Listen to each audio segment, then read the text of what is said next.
Okay. Hi, everyone. Good afternoon. Thank you for coming. It's 4 p.m. We're going to be starting in a few minutes. There is still quite a number of people coming in, so we'll let uh, people come in and settle down. And I think we should be starting by 4:05 p.m. But in any case, thank you for coming. We're going to begin our program shortly. We'll see you in a bit.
Okay, it's 4:05 and we already have a very good number of attendees. So I think we can start. Good afternoon again. Welcome everyone to the third day of the UPD-Oxford Philosophy Lecture Series. It's our third and final day. And we are very lucky to have with us Professor Doug Bamford, who is going to be speaking on Rawls and Nozick on justice and taxation. So before we begin, we're just going to read out some reminders uh, for attendees to observe throughout the talk today. First of all, we'd like to ask everyone to please observe proper decorum throughout the event. Secondly, we do encourage those who can or those who are willing to open their cameras during the lecture. Okay, so if possible, it will be appreciated.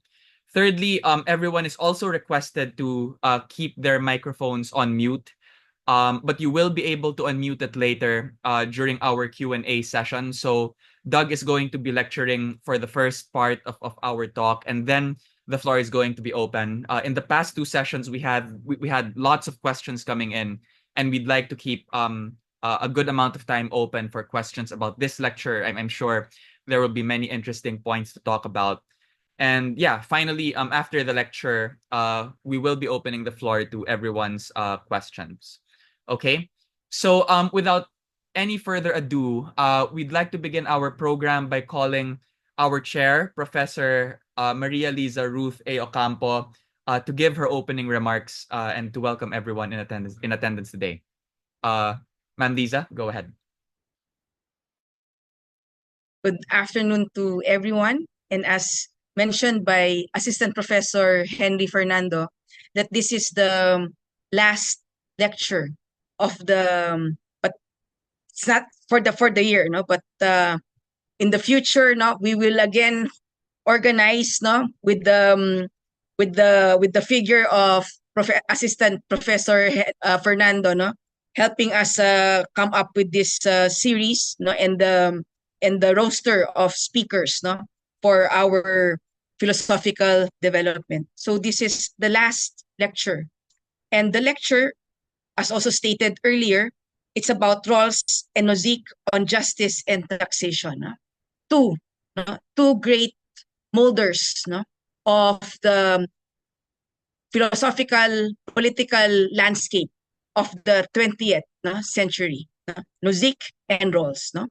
And this afternoon, we are really so grateful, no, that Dr. Doug Bamford, no, will help us think through, no, the issue in relation to justice and taxation, no, especially taking into account our context, no, the context of the Philippines. No?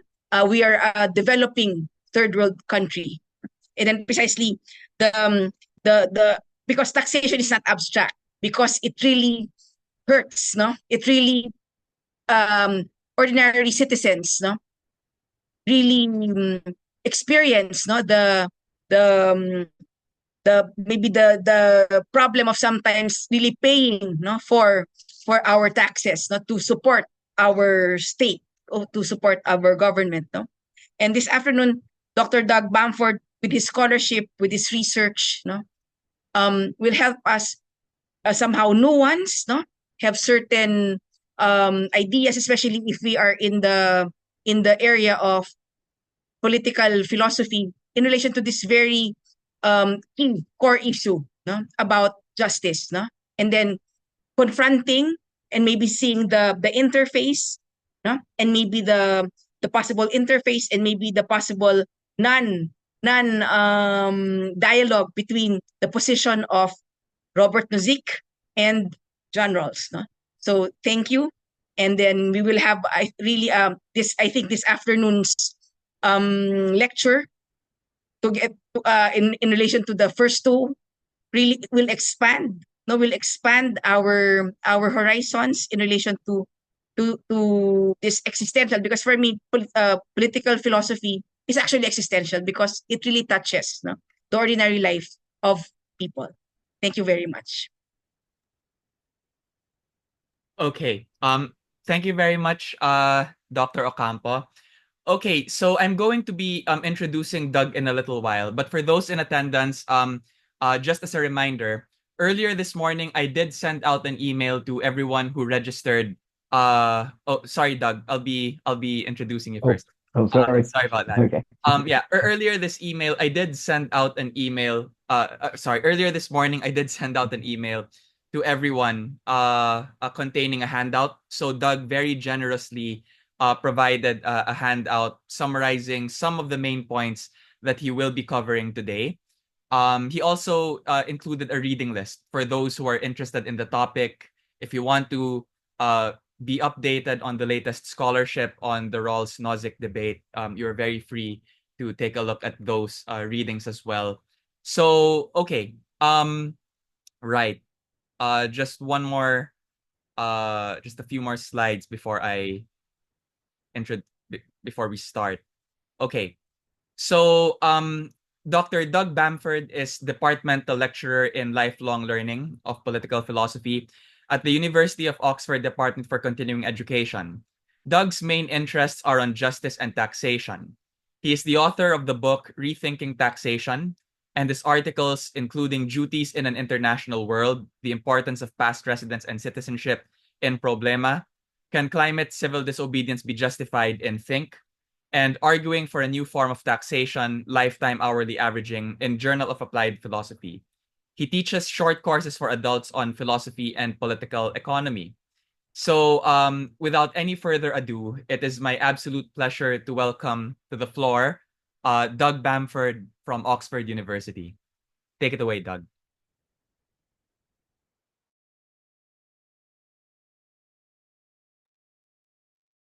Well, thank you so much to Professor Madam Ocampo for the very kind introduction, and to you as well, Enrique, for yours and for arranging this and working so hard to set this up. So, yeah, and thanks to everyone for attending this on your Saturday afternoon or evening there.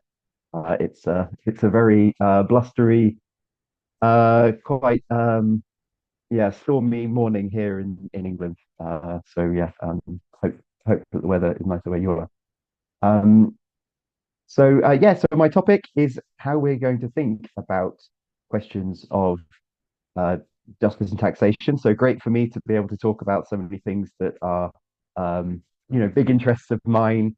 And I'm putting it all together and trying to get it all into one talk. So we'll see how much I can cram in.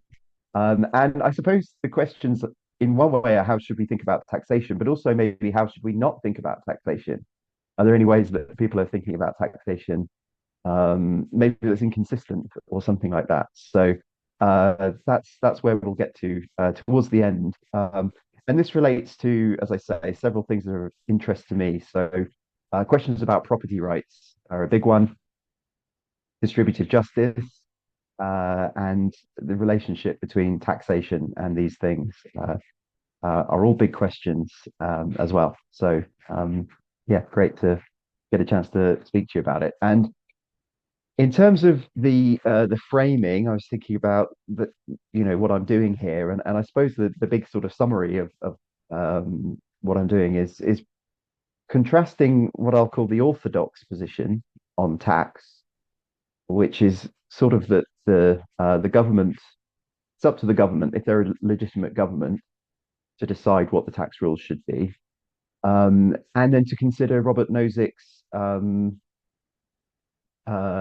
sort of challenge to this, which was presented in his book Anarchy, State and Utopia, and then to sort of bring things forward a little bit to a more recent book by Murphy and Nagel called The Myth of Ownership, which is a very good book about the philosophy of taxation, I would say. Um, and they are critical of what they call everyday libertarianism. And so yeah, we'll come on to that towards the end. But that's the basic setup of what we're considering here. And I think Rawls, I just find Rawls to be the best kind of defender this orthodox view, which is the view that most people have adopted, throughout modern history, I think. But he's actually, got a good a good setup, a good argument for it, and everything like that. So great. So yeah, so I thought I'd start out a little bit about private property, talk about distributive justice, talk about Rawls and then Nozick, their different view on property rights and therefore taxation. As I say, I wanted to talk about this idea of everyday libertarianism. And then at the end as well, add in an extra potential complication for the orthodox view and see what you think about it. So yeah, so I've created a lot of slides, so I'll try and go quickly to get through them to give time for questions. And I thought, I mean, I'm not a historian of ideas or anything like that, or let alone history um, uh, in its wider sense. So this is a very basic oversimplification. But maybe it's useful to bear in mind, you know, the kind of the history of debates about property and the reason why people have disagreed about it. And I think that sort of going back, um, you might sort of pick out a few positions that will differ on this. And one kind of idea might be that the state is essentially the monarch, that the king, maybe very occasionally the queen, but the king kind of owns everything, and they allow other people to use it, and they charge them rent for it, or you know they have landowners who support them, and thus they're allowed to keep their land or something like that and get the benefits of that. But that's one kind of view of property that some people are very opposed to for you know many good reasons. Um, and then that might be and has been contrasted with some kind of communism.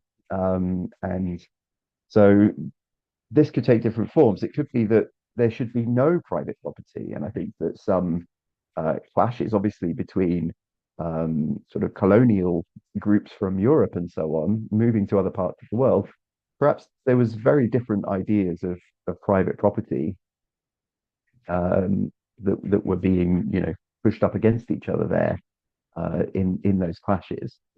But another version of this might be that the property sort of it's there and it belongs to everyone. So everyone should make decisions about property together. It doesn't belong to any one person. So I think that's kind of in the background in terms of these debates. But yeah, so I'll be taking a more individualistic sort of view, being a sort of liberal Western person as I am. And I think that John Locke was someone who was he didn't really want to go with either of these options. So English thinker John Locke, around the time of the English Civil Wars, so 1600s, he was attacking the monarchist approach, but he obviously wasn't keen on the kind of communist approach. So I think that he was sort of trying to defend, you know, landowners like him basically being in charge. So kind of like a democracy of landowners kind of thing. And he did it. I don't know if you studied this. I think you do study some political philosophy, but he drew on Thomas Hobbes's work from generation before him, and had this idea of the state of nature, and said if there was no state, then people would be able to, you know, to work on things and come to own them as individuals.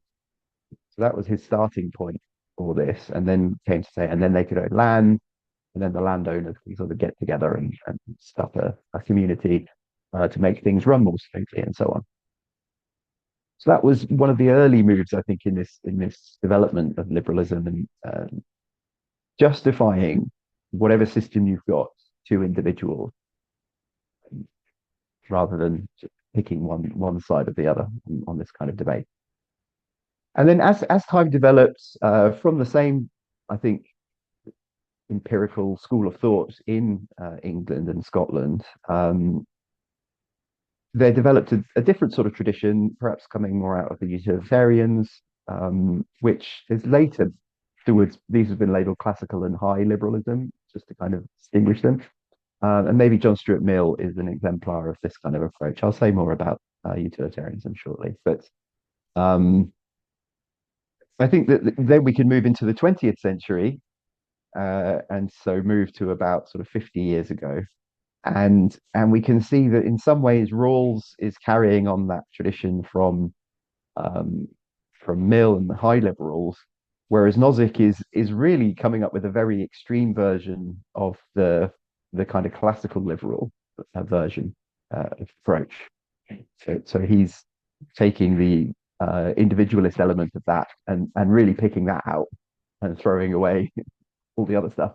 So yeah, I'll explain that shortly. But that's the sort of general background. I thought it'd be useful to have that. And then the other question in the background here is how should we consider private property? And that's in those debates. I was just saying, people might have different ideologies. That might be a way that you could assess these things. Is someone a liberal or a libertarian or a conservative monarchist or something like that?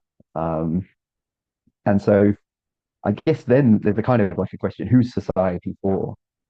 Some people might think it's all about the king or something like that. But liberals and so on would say, well, that should be about the people.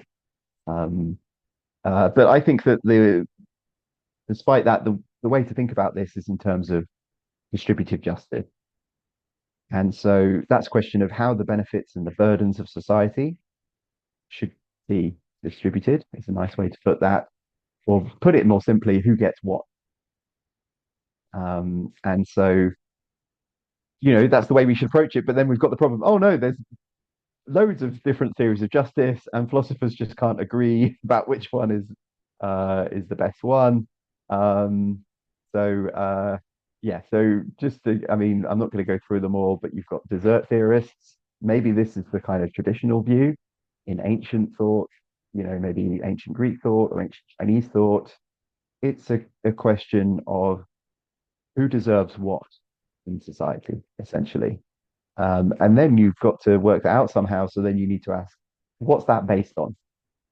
And so it could be different desert bases, which would give you very different conclusions about who has too much and who has too little. So if it's about moral virtue, then you might end up giving it to very different people than if it's about economic contribution.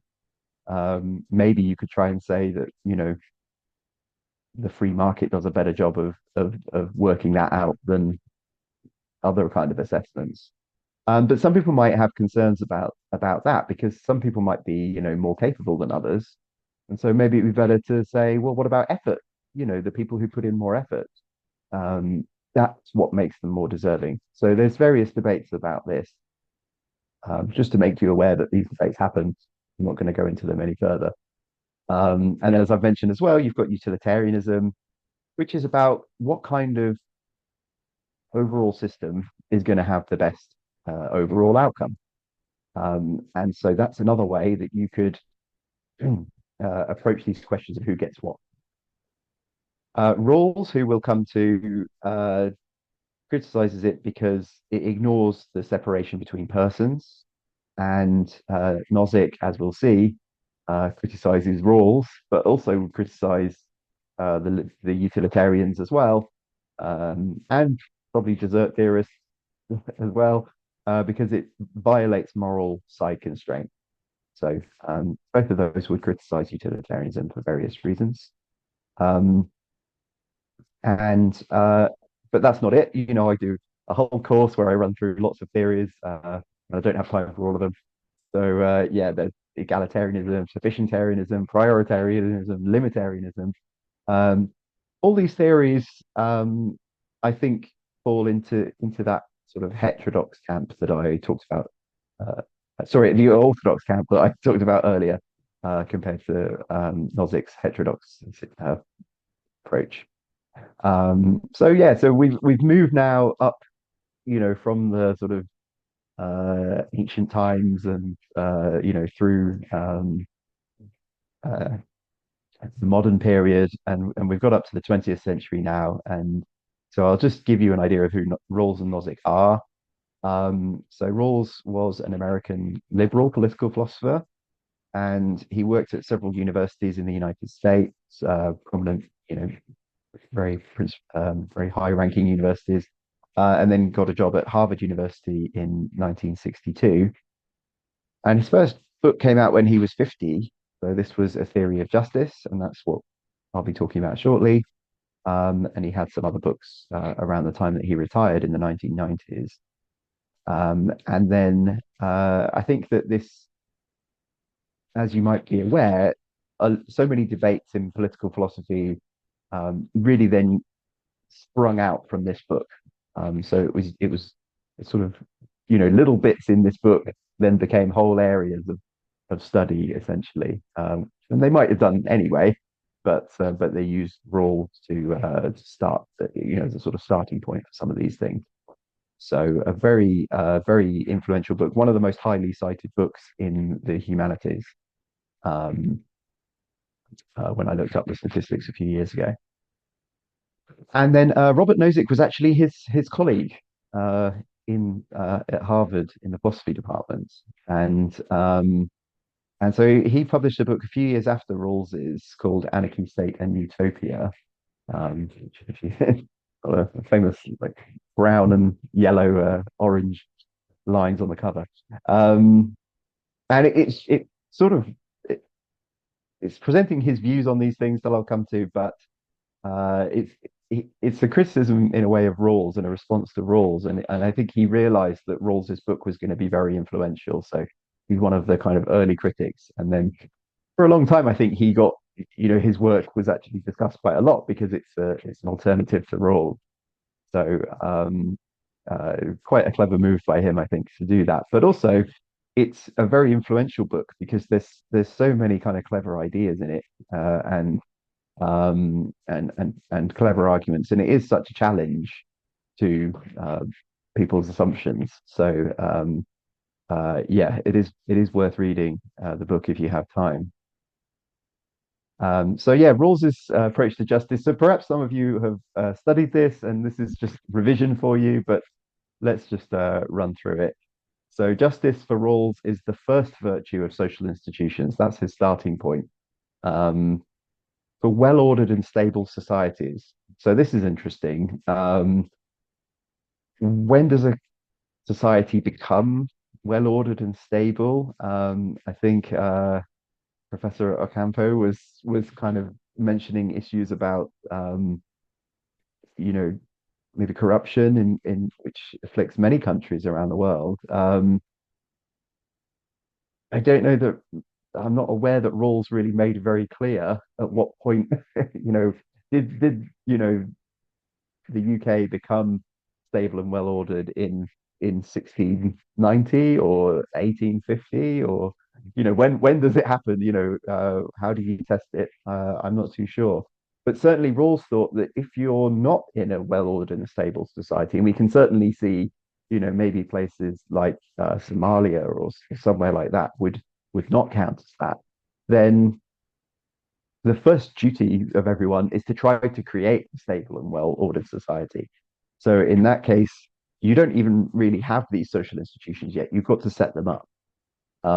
So I'd probably say that the Philippines, you've got a university system. So I think that you would probably count, but yeah, maybe there might be things that you would want to uh, try to improve alongside or as well as some of these things. But for Rawls, once you get to that point, you should be focused on justice.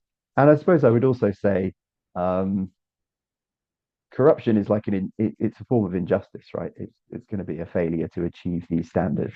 So I guess we can think about it in those terms as well, even if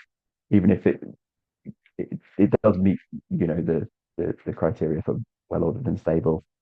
You've got to have a just society. That's your aim, and corruption is undermining that.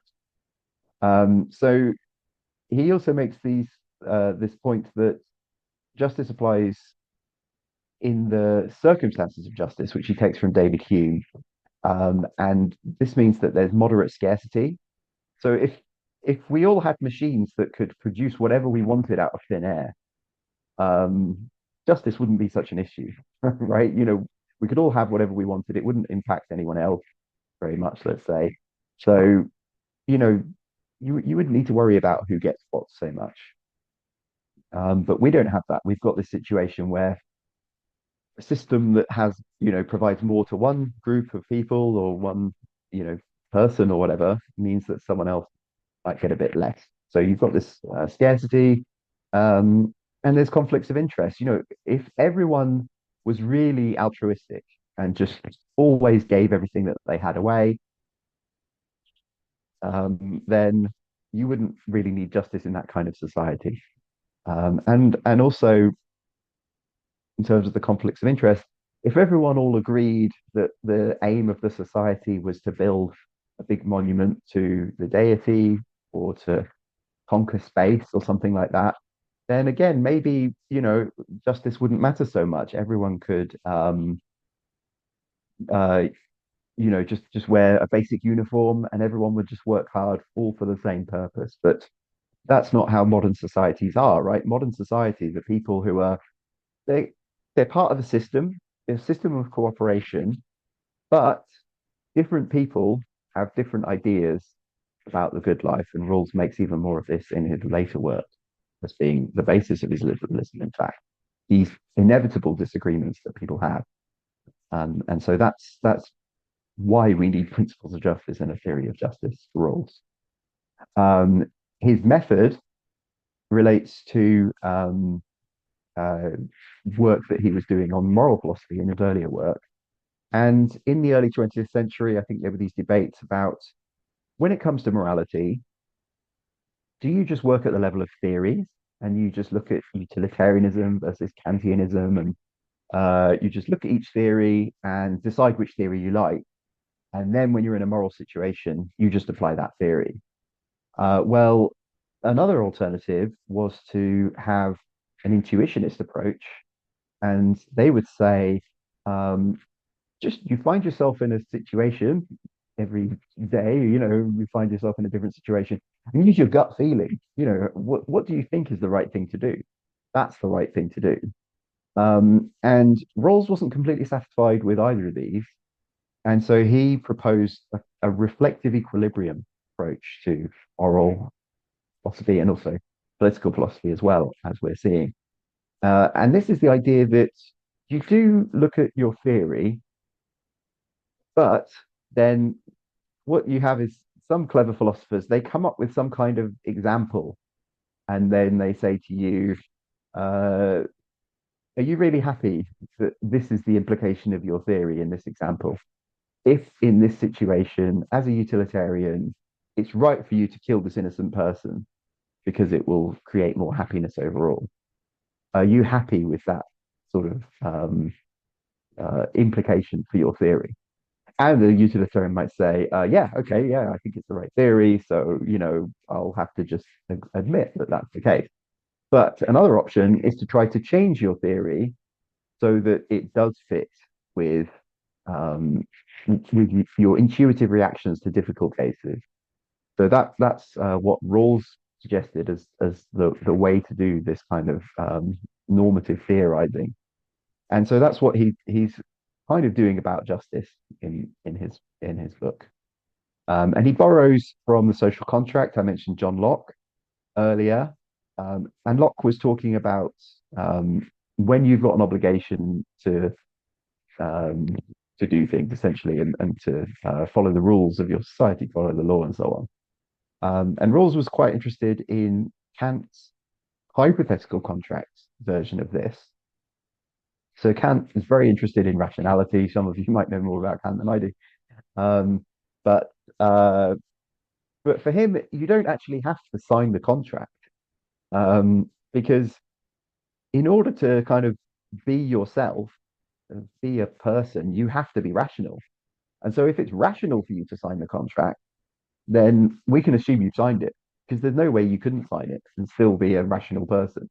And if you're not a rational person, you can't sign contracts. So that's a very rough version of Kant's position on this. And so you don't need an actual contract. It just has to be a rational thing to do. Now, Rawls's contract isn't about political obligation like those earlier thinkers. He's borrowing the social contract to think about justice. Um, and so he wants to have this kind of contractual procedure as part of this reflective equilibrium to test what the right approach to justice is. And so to do that, he imagines that people are agreeing kind of contract constitutional principles of justice in an original position where they're selecting what principles they're going to have to live by. So the original position, as I say, it's the kind of a procedure being set up to construct or test principles of justice. So he's bringing in rationality, this idea from Kant, isn't he? And so, what principles would be in our rational self-interest? If they're in our rational self-interest, we've got to select them, haven't we?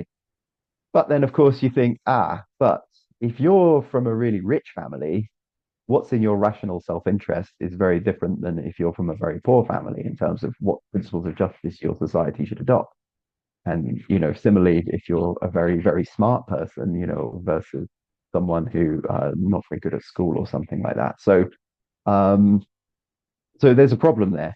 There's no single answer. And so Rawls wants to make a single answer by limiting what the people can know in their contract. So he puts them behind what he calls a veil of ignorance. They don't know their family background. They don't know their natural assets in terms of talents and abilities and so on. They don't know what they want to do in their life because that might influence them to choose different things. And they don't know what their attitude to risk is. So he excludes these things because for him they're morally arbitrary. For one thing, that's a key thing. But also he wants everyone to have to come up with the same principles, and you can't get to agreement here. And he says, well, if they're going to make a rational decision, there has to be something that they want out of it. So what is it that they can want when they know so little about themselves? And so he introduces this idea of social primary goods, that everyone would want to have certain basic things, so that they could do whatever it is that they want to do. They can live their life according to their plan once the veil is lifted and they're free to live in this just society that they've agreed on.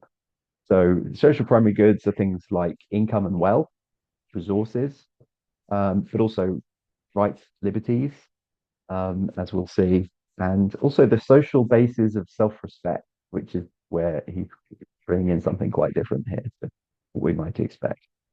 And also he says, well, they've got to know a bit about how society works as well. So they can know about sort of social science and things like that. Although maybe that might be controversial because social scientists can disagree quite a lot on how to look at the society and so on. So the idea is this is a decision that matters, right? So he's giving people kind of skin in the game. You make this decision, but then you have to live in this society. And so it's distinguished from an earlier tradition, which it has affinities to, the impartial spectator approach that Adam Smith adopts. So this is to say, well, if you want to work out what justice is, ask someone who's not involved in the decision. That's like what a judge is, isn't it? People present their claim to the judge, and the judge decides which one wins. And the problem with this for Rawls, well, there's several, but one of them is that the judge could come in with all sorts of prejudices about the people involved, and they make their decision and then they go home to their nice house. They don't have to live with it. So if you have this kind of original position, people have to live with the consequences of their choice, then they're going to have to take it more seriously, aren't they? And so I think that's why it's a great thing for students to think about. And so I mention it in most of my courses.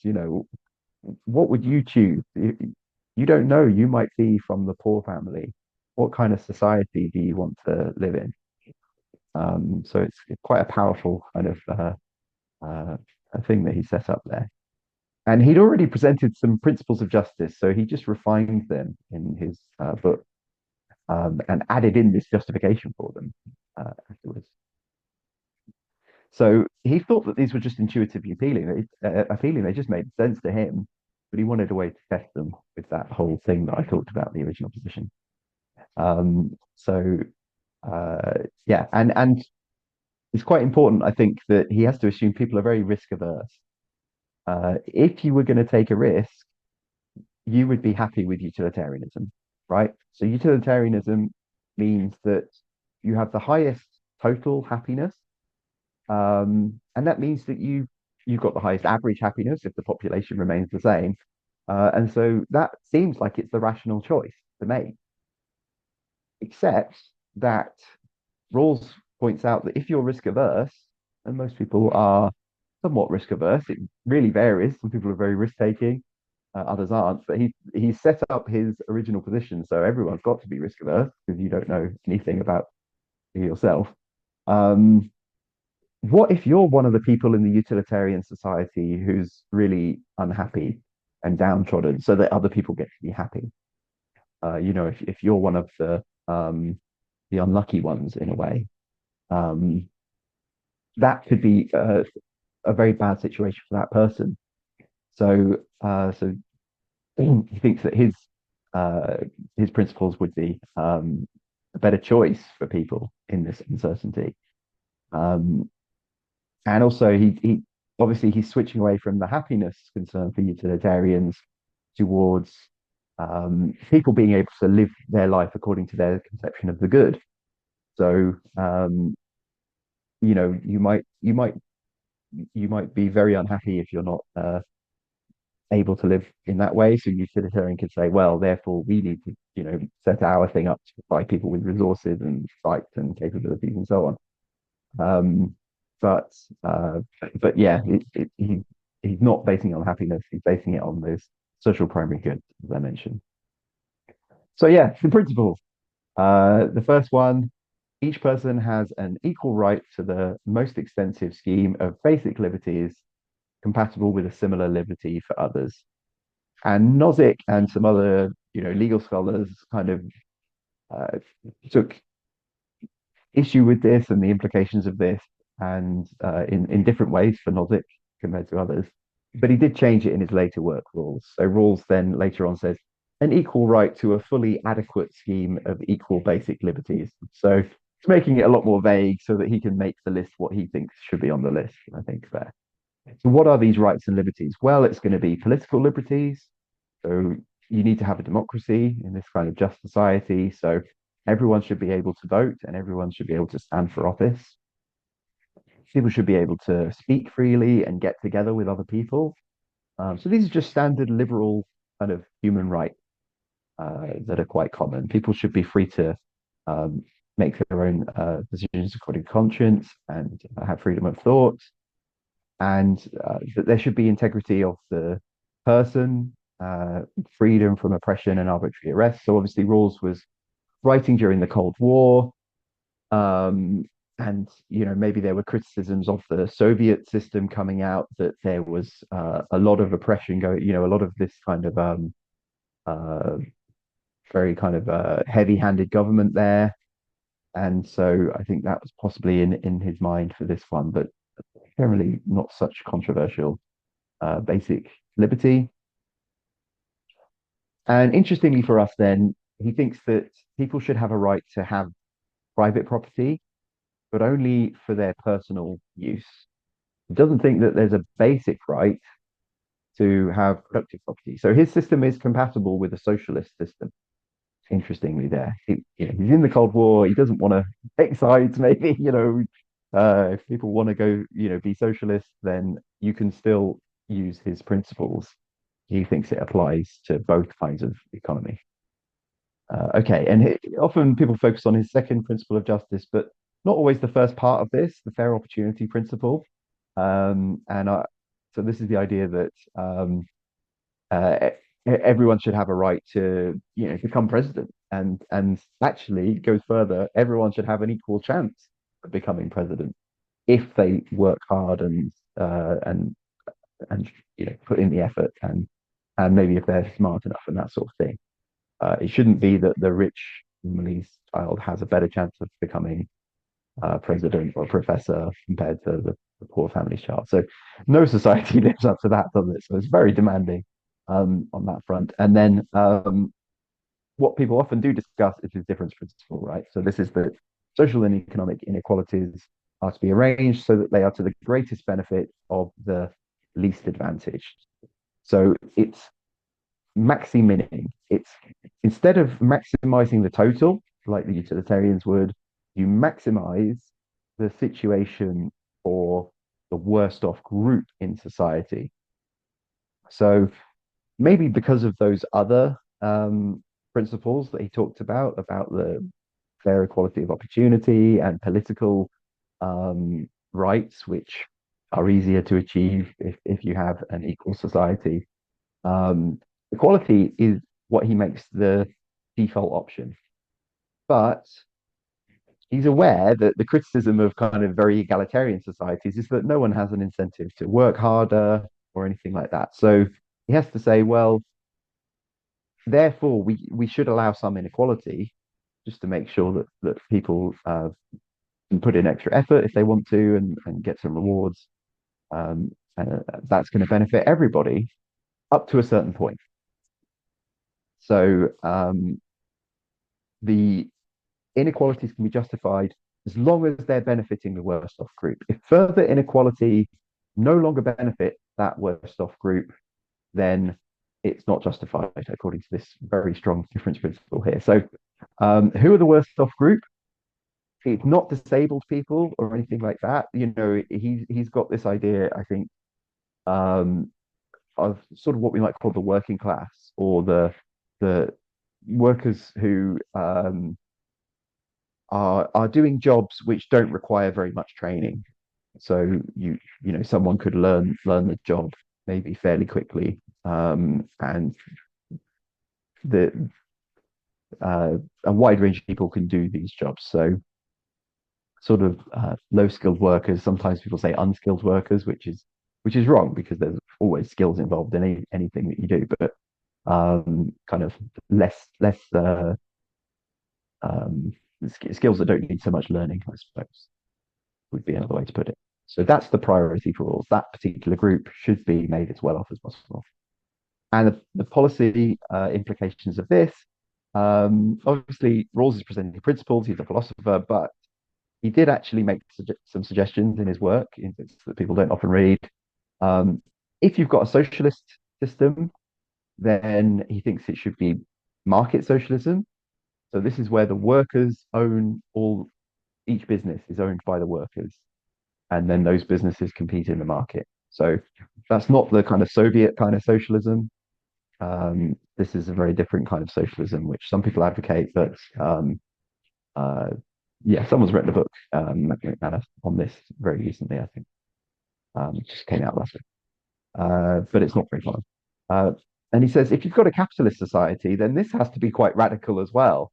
And he calls it a property owning democracy. And he doesn't mean it in the sort of British conservative sense that he borrowed the term from, or he borrowed the term from people who borrowed the term. And this was the idea that it would be useful for the Conservative Party if a lot of people owned their own house so that they would vote Conservative. Because if everyone rents their house, they don't care about property owners. So this was the Conservative sort of thinkers' suggestion. But then Rawls is adopting a much more radical version of this, which is that everybody in society, not just 50%, so that you've got the 50% who can then ignore the other 50%. Everybody in the society should have a certain degree of property. And in order to achieve that, and, and his other principles, you probably need to stop people having more than a certain degree of property. So everyone has a guaranteed minimum and a sort of the maximum amount of property that everyone has. So everyone's got a stake in the capitalist system here. It's not like the workers and the capital owner. It's all everyone's a bit a worker and a bit a capitalist. And these are systems that we don't have experience of. These are radical alternatives to real world economy. Okay, and then as I said, Robert Nozick is a big critic of Rawls. His influences are interesting. So, individualistic anarchism, and his book is very individualistic. I was saying beforehand, actually, that we should note that he wasn't against charity, um, but but it should be up to the person themselves. Everything should be up to that kind of person. So it's quite interesting how anarchism it's a communist view, right? And they're very opposed to the state. So the state they see as like, the monarchy or something like that, or the property owners who are kind of oppressing us.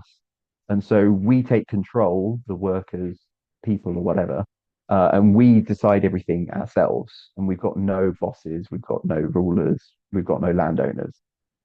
That's what anarchism was. But then in the United States, there were groups that went over from Europe and they were kind of communist in this kind of way. But some of them kind of dropped the communal aspect and they had this, except just for each individual. So it's anti-state, but each individual is their own kind of their own little king almost, in a kind of way. So this is a flipping on the head of anarchism that, as I say, I think it's only really in the USA, but I guess it's spread maybe a bit around the world. But it's a very American thing, this kind of individualism, I think.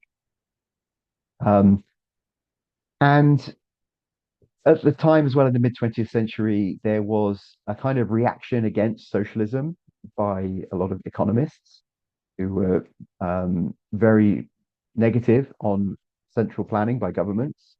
And so instead, they proposed very strongly to have a free market economy and to kind of keep government out. So people like Friedrich Hayek and Milton Friedman in the United States.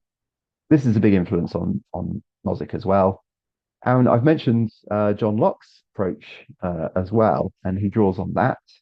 And he starts his book with a kind of state of nature, thinking back to the individualistic anarchist thing. That's what the state of nature is like, isn't it? There's no government. People are kind of free to do whatever they want, but will it be terrible? What will it be like?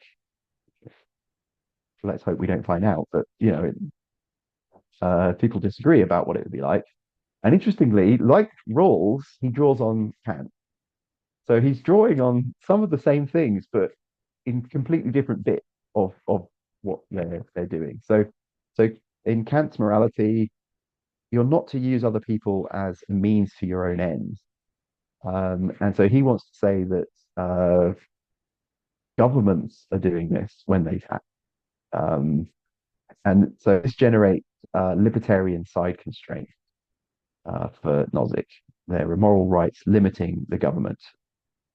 And so he's kind of presenting a very minimal state, you might call it a night watchman state, perhaps, that's just in the business of enforcing rights, so people's personal protection and protection for property. That's all the state should be in the business of, and I guess defense as part of that. Yeah, so rights are really important. The key thing to understand about Nozick, they trump any other thing that you might want your society to do. And importantly, people are said to own themselves. And in some ways, that's not very controversial. In other ways, you might say the way he presents it is interesting because he says people should own themselves like a slave owner owns a slave. I think Nozick later realized this was a big problem for his view. Apparently, he said this to people in conversation that the whole point of this theory is that people own themselves. That's the key thing. But a slave owner can sell a slave. So surely this means you should be able to sell yourself into slavery. But if you can sell yourself into slavery, then the whole point of this system is that people own themselves. And yet you have a system where you can pass on that ownership and not own yourself. So I think there's a big contradiction here within this kind of view, which is a big problem for it, to be honest. As I say, apparently Nozick realized that, and I think that's why libertarianism now has gone back to focusing more on government's not very efficient and those kinds of things. I think that they've moved away from this extreme version that Nozick presents. The idea is we own our own bodies, we own our talents, which is where he thinks Rawls is going wrong. We own any physical property that we got legitimately. And, if we get some kind of property and we use our body and our talents to make some other kind of property, then that's ours as well. And I think that there's something intuitively appealing about that, right? If I get a load of ingredients and I make a meal, then you know I own those ingredients. I should own the meal, right? It makes sense in that kind of basic example. Um, and then he kind of says, so this is quite a simple theory of justice that he's got. It means the principle of justice in acquisition. How do people get to own property in the first place?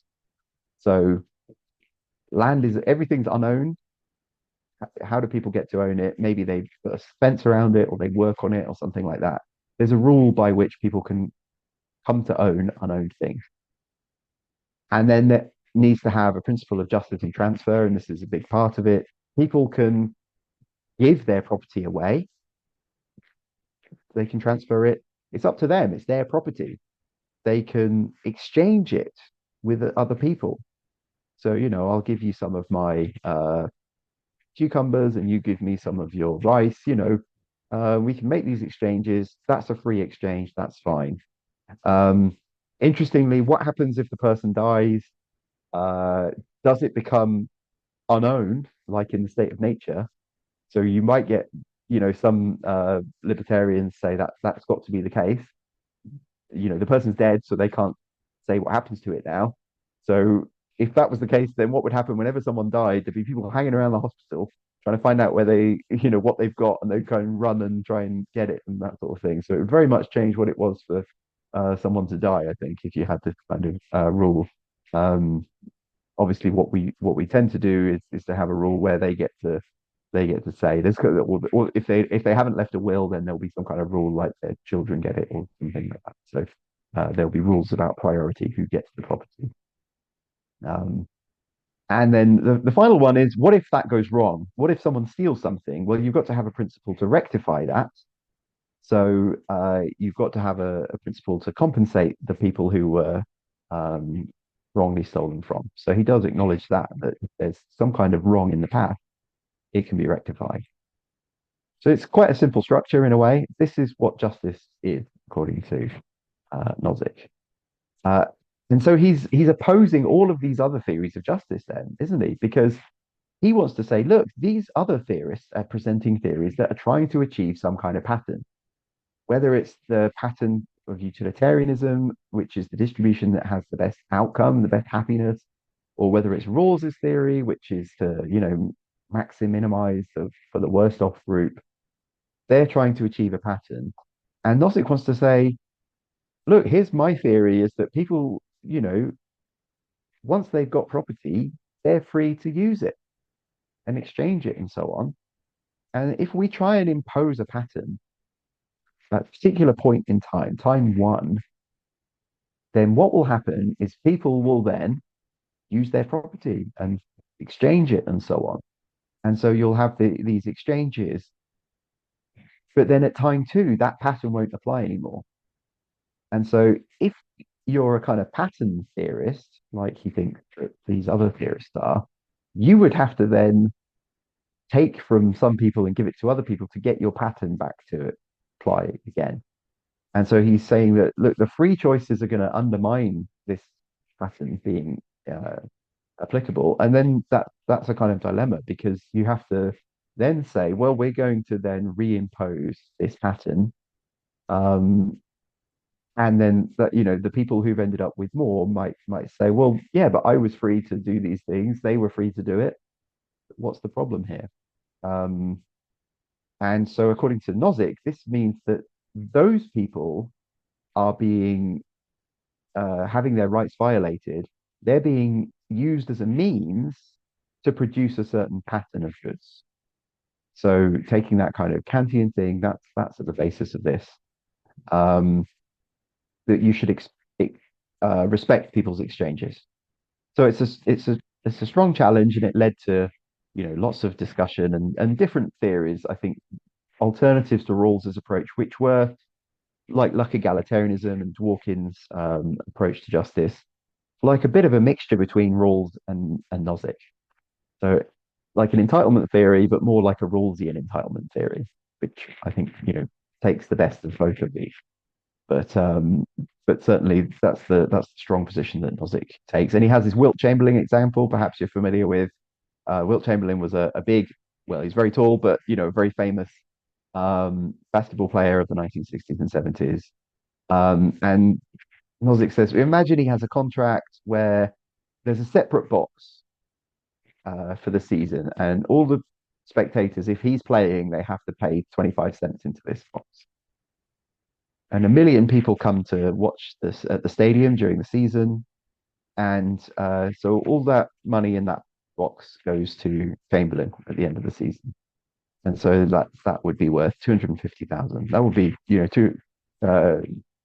2.5 million in today's money, or 25 million or something like that, much bigger numbers now with inflation. But essentially, that's much more than people earned at that time in the United States, right? So he's much better off as a result of this. But Nozick wants to use this example to say, look, all of these transfers were freely made. People could have not gone to see, Wilt Chamberlain and not put their money in the box. It was up to them. Um, there's nothing unjust about all of this. Um, and he wants to say, look, if one person they want a nicer car than someone else or something like that, why can't they do some overtime? Why can't they do some extra work and get higher income as a result? Um, shouldn't that be something they're free to do? So something intuitive about a lot of these examples, isn't it? He's kind of challenging that Rawlsian or orthodox view. And he even suggests that maybe it's a bit like forced labor taxation. And so this is something he's not quite sure how strong to make this argument. Is it just an analogy? I think really, he says it's akin to forced labor. So imagine someone works for 40 hours in a week and they've got a 20% tax rate. A way of thinking about this is that their their time is split up where 80% is working for themselves and 20% is working for society, something like that. So if society did it, the old way where, the landowner said, you've got to work on my land for 10% of the time or something like that, then we would see that as being like forced labor now, wouldn't we? But he's saying, isn't taxation just like that kind of forced labor where the government tells you to work in the government factory for 1 day a week, and you work in your own factory for the 4 days of the week or something like your own factory, the private factory or something like that. So this is what he's trying to say. There's an analogy here between this thing that everyone's against, forced labor, and this thing that people accept, taxation. Um, People would say it's wrong. So, and he wants to go so far as to say, look, then society is kind of taking ownership of you, taking owner of your talents and your efforts. So interestingly, he's kind of referring back to those desert theories actually that I mentioned earlier, isn't he? Even though this isn't a desert theory, this is an entitlement theory. It's about what you're morally entitled to. So it doesn't matter whether you deserve it. If you're entitled to it, if you've got it through a legitimate process, then you should be the owner of it. Now, there's a lot of reasons to be a bit skeptical of this analogy, I think, because I think there is a big difference between taxation and the government forcing you to work somewhere, because the government publishes the tax rules, right? You know at the start of the year how much you will pay in tax if you earn different amounts and all this kind of thing. They're not directing you to that special factory that they own, to do the work that they want you to do. You still make an agreement about what work you do. It's just that part of the rules are that there will be some tax due at the end of your work. And another issue I think that's important is that even Nozick has to accept that although he wants to keep the government very, very small compared to the real government, it's still going to need some revenue. So you're going to have some taxation. And so it's a complete fantasy to imagine that there would be no taxation. So he has to say that it would be, maybe like a poll tax, like everyone has to pay. It would have to be a small amount because very poor people couldn't pay a lot. So, everyone has to pay, a little bit of money to to the government. It would be extremely regressive, right? This could be quite a lot of money to a poor person. It would be virtually nothing to a very rich person. But everyone has to pay, so many dollars towards the national defense and the courts and police and things. Okay, so it's key that the rights are the thing that is the big disagreement here. So Nozick he's got this libertarian natural rights theory. It's all about self-ownership and freedom of exchanging property. And some have claimed he's just asserting that these are the rights that apply. So Thomas Nagel, who's an early critic of Nozick, who will look at his book in a short while, said there's not any foundations to his view. He's just asserting it. I think that he does have this foundation that we've said. He doesn't think people should be used as a means. He's just interpreting that in a way that no one else interprets it really. And he thinks that the state that's got its aims that it's trying to do with the distributive justice is using people to achieve those means of justice. That's sort of against their rights and against their desires and so on. So he is really though assuming people have a right to their gross income, and that's the really controversial thing I think in this, because I think for everyone else they're not going to look at it this way. What you have a right to is your net income, and that's determined by the economic rules of your society. And that's what justice is about, what the economic rules of society should be. So, what comes first here? Nozick's trying to say these rights come first. These apply. You can't get out of them. But all the orthodox thinkers say no. The rights to your property come later. That's determined by the just rules that we're working out. So it's a case of which one is being given priority here. So that's where the action is, I think. And there's certain agreements between Rawls in his basic rights and Nozick's basic rights. So they both accept personal private property. They both think people should be free to choose their career, although they don't really make a lot of that, but Rawls mentions it. And then the differences are that Nozick's rights are this kind of right to very full self-ownership, and the right to exchange whatever you've got without anyone interfering. That's built in. Whereas Rawls's rights are quite a different list, as we saw. He's concerned about things like people's political rights and their democratic rights. And maybe you could add in order to do that, they need education. That's something the government is going to have to guarantee and provide. And then Sam Freeman is a scholar of Rawls, a former student of his, who's written a lot about Rawls, and so he highlights that Rawls is an interesting thinker in many ways, but one point is that he's not going so far as the sort of socialists and the communists in sort of saying that it's kind of communal things that matter or anything like that. But the reason that he can get fairly kind of left-wing conclusions from a liberal individualist starting point is because he says it matters that the rights are effective. It's not enough to say, oh, you've got a right to go to school, but of course you're so poor you can't go to school. The right has to be effective for the sort of Rawlsian. So that means the government has to make sure that people meet certain standards. And that's going to require them to do some spending and provide some services which are going to cost funds. So yeah, and most people are going to support government providing education, right? You don't want lots of uneducated people in your society. But Nozick's going to say no, that's wrong. The government shouldn't be able to do that. So I think that this is the picture that the libertarian has, is that this person here is making an exchange with this person here. That's a voluntary exchange. That's completely separate from anything else. This has to be respected.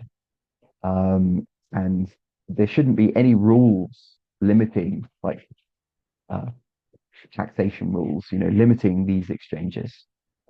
Whereas I think most people would look at this and say, the orthodox view is to say, well, this exchange is only happening. This isn't in the state of nature, right, where there's no government. This exchange is happening within a society. And so we shouldn't just ignore that society. I've tried to draw these things. I don't know if it's too abstract or weird or something like that, but I thought this might help if you want to talk, think back to this in the questions. But um, it's not an isolated exchange. It's an exchange that happens. It it only happens as it does because these people are in society. They're making other exchanges with other people, and that's got them into this position that they're making this particular exchange. This particular exchange is it's not between two people who live on different islands and they agree to send each other things. They're the only people on each island. They're producing everything themselves. Society is a system where we're all producing together, we're all working together, and that's Rawls's picture, right? It's a scheme of social cooperation, which we're all better off than we would be if we were all on our own island. But then the implication is, well, you know, who get who get how much of the benefit of all that cooperation? Well, that's what justice is there to work out. There's no individual transaction, has any special meaning. It's all part of that system. So I think this is where the action is. Nozick kind of has this picture that individual people are trading freely, whereas for Rawls, it's within the system for mutual benefit. Um, and so really the question is, which system delivers justice? So you can still have that Nozickian view and say, well, I prefer Nozick's approach to justice. These are just different theories of justice. So they're all working on that plane of theories of justice, I think. And as we saw, there's lots of different theories of justice. And there's even ones that aren't individualistic in this kind of way. I'm saying Rawls is got an individualistic methodology. It's got to be justified to individuals through his original position and so on. But there's non-individualistic approaches as well, like I said, the communist views that I started with. So really the job for the libertarian is to convince everyone else that people have these really strong particular rights and that those other rights don't matter. These are the rights we should stick to. So that ends up being the task for the deontic libertarian. There's other kinds of libertarians who just say, oh, I don't think the government is very efficient or something like that. But they can't quite have these strong consequences that Nozick has. Nozick has a very strong version of libertarianism in this kind of way. It's right and wrong. It's not just, oh, it would be better if the private sector ran education or something like that. Okay, so yeah, this is the question. Which system? I've used up a lot of time. Yeah, maybe I should skip this one. But yeah, oh, this is a point that I like to emphasize. We think about that trade between those two people. The value of the things that they're trading only have that value because they're in the situation, the society that they're in. So let's say, the person gets paid $15 an hour. Well, if you were in a libertarian society, Nozick's libertarian society, all the prices would be different. And we know this is true because look what happened when Donald Trump won the US election, right? All the stock changed price because he's going to do different things to um, Kamala Harris would have done. So Tesla stock went up because Musk is friends with Trump, right? So they thought, oh, he'll benefit Tesla. So Tesla stock went up. So imagine you move to a completely different kind of economy, the libertarian one. All of the prices would change, wouldn't they? So, maybe this worker, other workers might get more. They now get $10 an hour. So it doesn't make any sense for a libertarian to say this person should get $15 an hour because what the libertarian is saying is we should have a libertarian system. In that libertarian system, all the prices would be different. People would earn different amounts. It doesn't make any sense, I don't think, to say, therefore they should get the $15 an hour. Um, no, what they're saying is, I think a libertarian system is more just than whatever alternative system.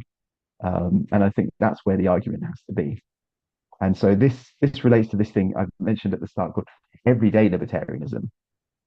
And this is the way that it's kind of almost natural, the way that we think about taxation is that our pre-tax income is ours, right? And so Murphy and Nagel describe this as the view that pre-tax income is prima facie mine.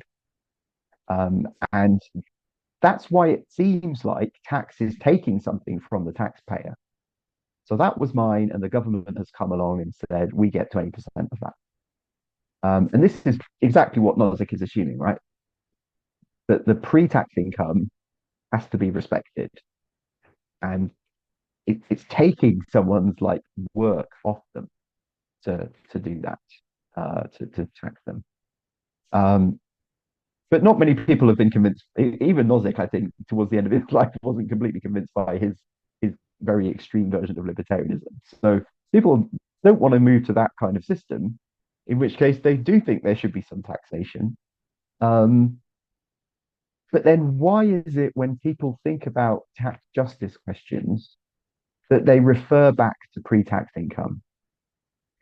Because it seems like everyone agrees that people don't have a right to that. They have a right to their post-tax income, and their post-tax income should be just. It should be determined by a just economic system.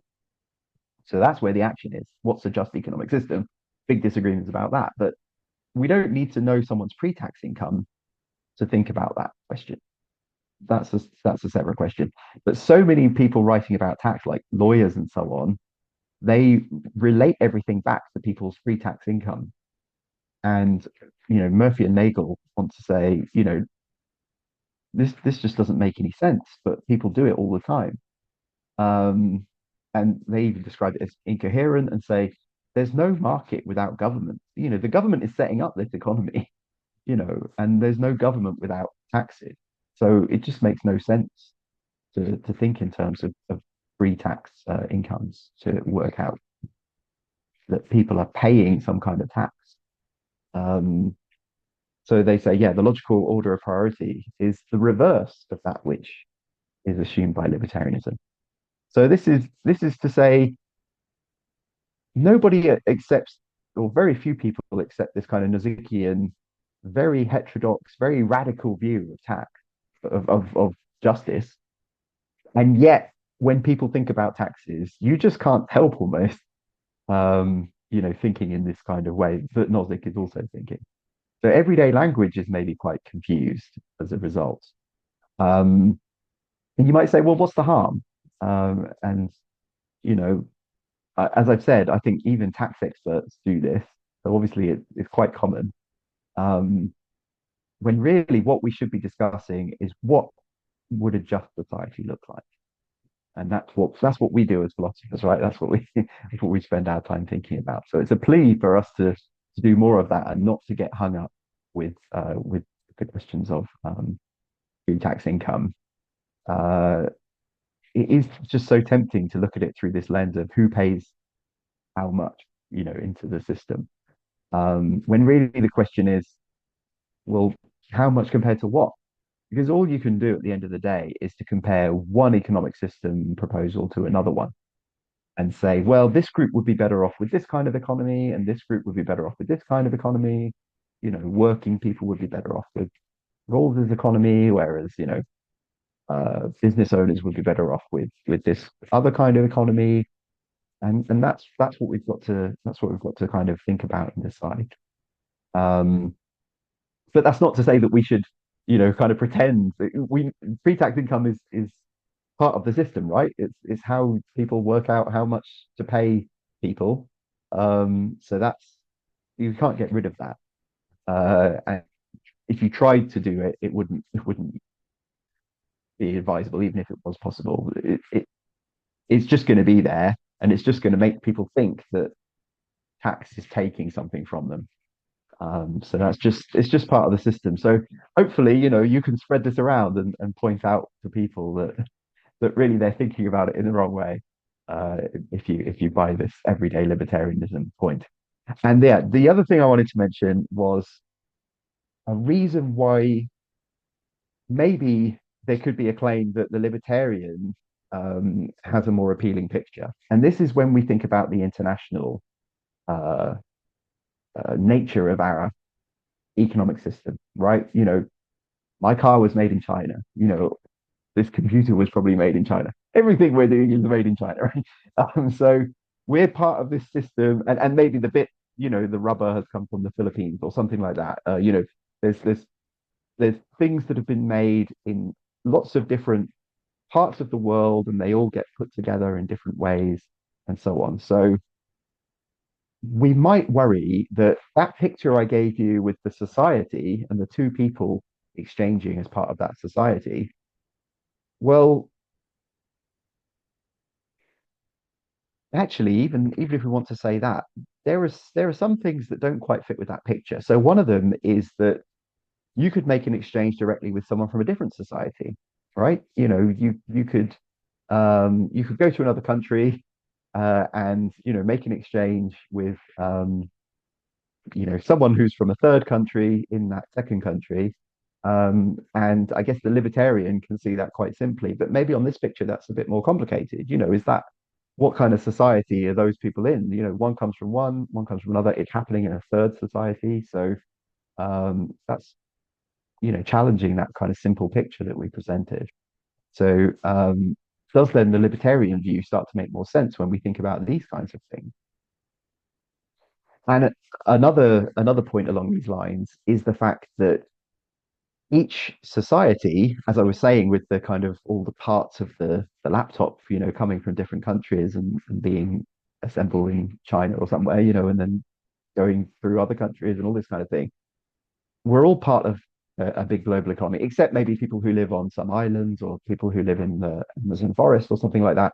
All of the rest of us are part of a big, you know, economy which we're all connected to. And so this might make us think, actually, we're all part of a big global society then, aren't we? But that's quite radically different than the way we think about it, right? Because maybe that means that we have duties to the very poorest people in that system.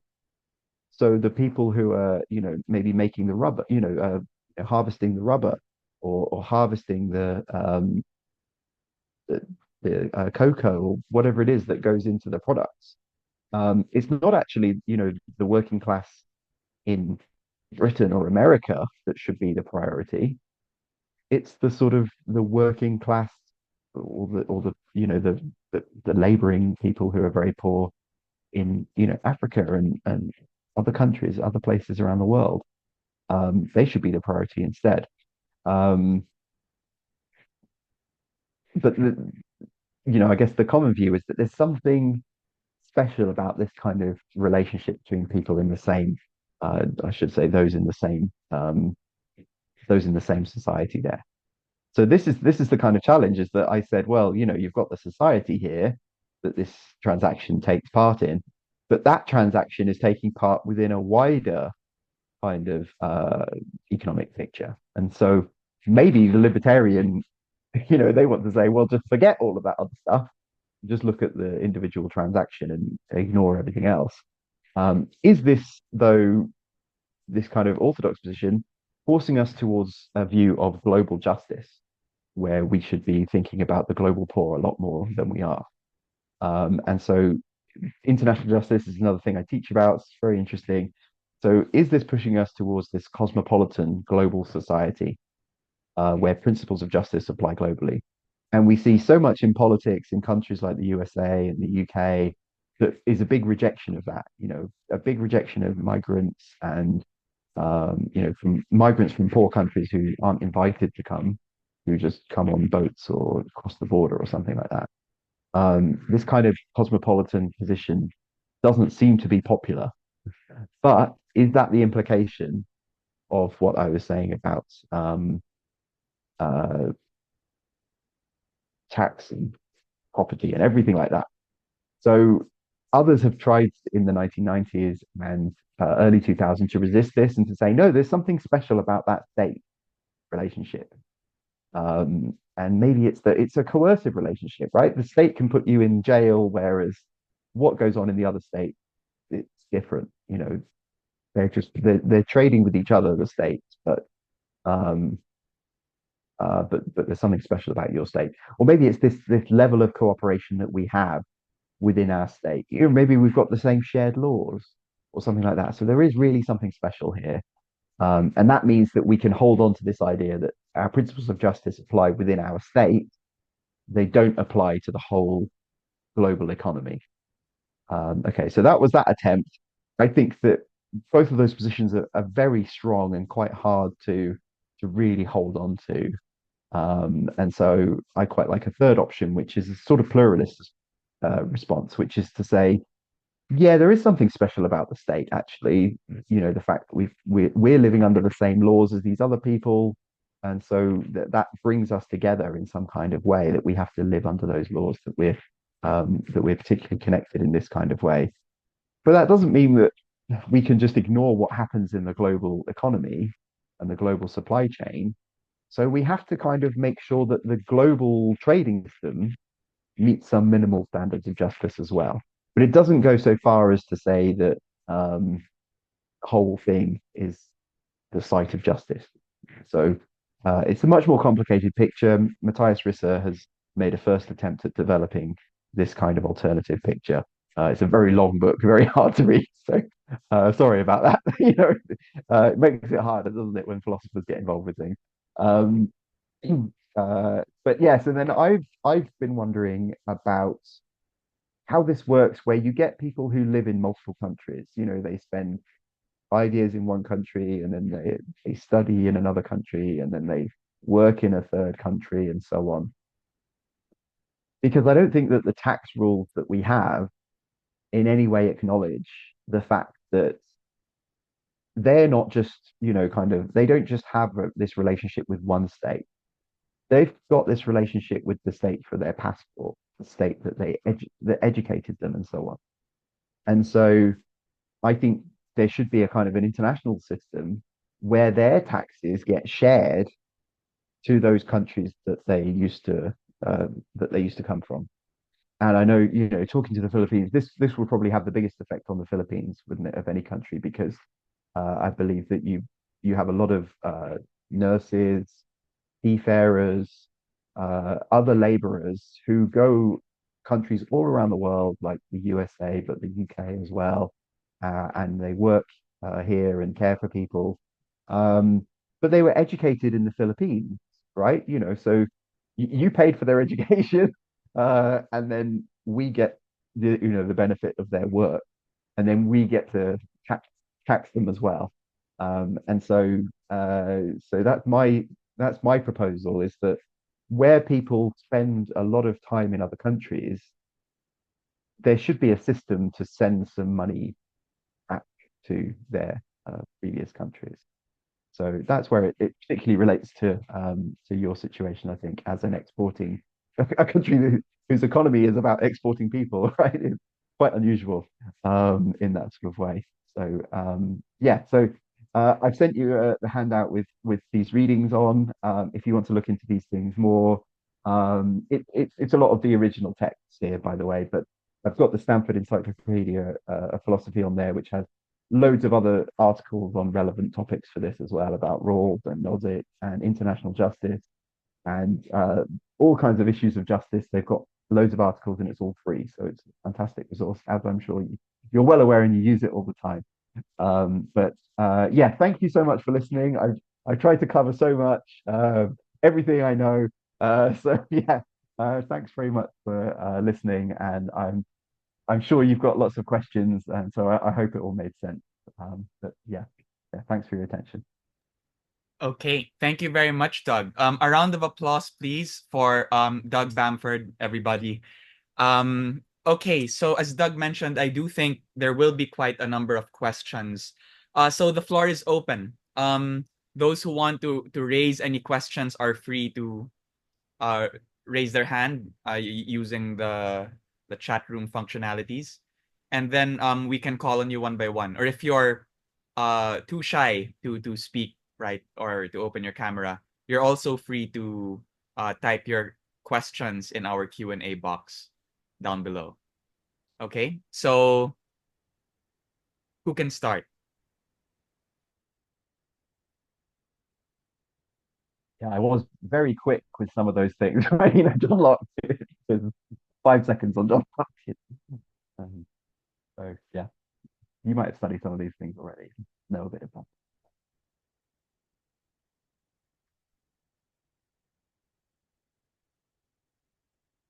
Okay, so I think there's a question in the chat, right, from Mr. AP Pascual.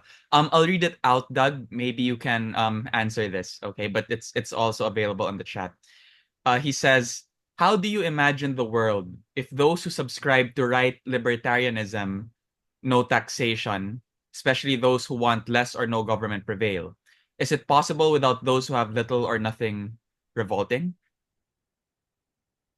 Yeah, I think that's quite a plausible thing that would happen. Like, right, why would people accept this system that kind of just really benefits the rich, and doesn't benefit them compared to all the other systems that you could have? And so, yeah, I think that would be a very likely response. I mean, particularly if you think, where would you even go? If all the roads are privately owned and you have to pay a toll to use the roads, what would you do? If you don't have any property? So this, why are people are just going to break the rules if they've got no alternative? So I think that most libertarians nowadays would, they can't subscribe to that very extreme principled version that Nozick is presenting. It's almost too extreme, and so I think that that's why they would tend to want to have obviously a much more minimal state, but that there would be some sort of a small amount of support for people so that they're not completely destitute. So and even in the 1960s, Milton Friedman suggested a basic income, effectively a negative income tax. He called it, but often libertarians like that because the state just gives out a little bit of money. It's not providing any services or anything like that. So they don't like it when the state provides things more directly. But if they just give out money, then people can buy things with it in the free market, and so they're not so bothered about that. So yeah, yeah, I think that's a very good point that I maybe I didn't go into too much, but some people are going to be much more optimistic. Very free market people kind of have this idea that the free market is natural and everyone will support it and everyone will believe in it, and if they don't, they get put in jail or something like that. But um, yeah, I think that indicates probably the more likely response to that kind of Yeah. situation. Interestingly, I kind of take the recent results of the US election as a sign that people are kind of finding some appeal in the concept of a minimal state again. Because one of the big promises of the Republican Party through Trump and Musk is to go back towards smaller government. Right? I think he's going to set up a Department of Government Efficiency where they're going to cut a lot of the bureaucracy away. So that's always been interesting to me. What do you think about the U.S. elections, Doug? I know you pay attention a lot to politics. Is that a sign? Yeah. Yeah, I've been quite busy with teaching this term, so I haven't paid as much. But I can't help but look at the results and things like that. So yeah, I think there's certainly a lot of rhetoric around that, and certainly a big difference between the priorities of the Republicans in the United States and the Democrats. But I think weirdly, when you look at it's the same maybe a bit in the UK with Labour and the Conservatives, although Right. they play up their differences, the system that we have tends to mean that the two parties are fighting for the middle voter. And so, interestingly, the Republicans have gone quite away from that in their rhetoric in some respects. But yeah, I think in reality, we've had a change of government. They've got some different priorities in the UK, but they're not so radically different in from the previous government, even though they present themselves, both parties present themselves as being having very radically different views. On a lot of things, they end up uh, supporting the same kinds of things. So, if I doubt that they'll I doubt that Republicans will take away things from uh, retired people in the United States. I think they're going to target particular groups that they don't particularly like, and uh, yeah, target those groups, immigrants, and certain kinds of programs that they don't like, and they'll probably leave the rest. But who knows with Trump as well? Right. He's an unknown. He's an unknown. Quantity in a way. So it could go in very different ways. We'll just have to see. It depends who he appoints and what they can do. And there's no obvious consistency with everything. He just he kind of supports his people who supported him. It's all about loyalty. So it's all a bit random, really, what will happen. But yeah, certainly there has been a rhetoric about that.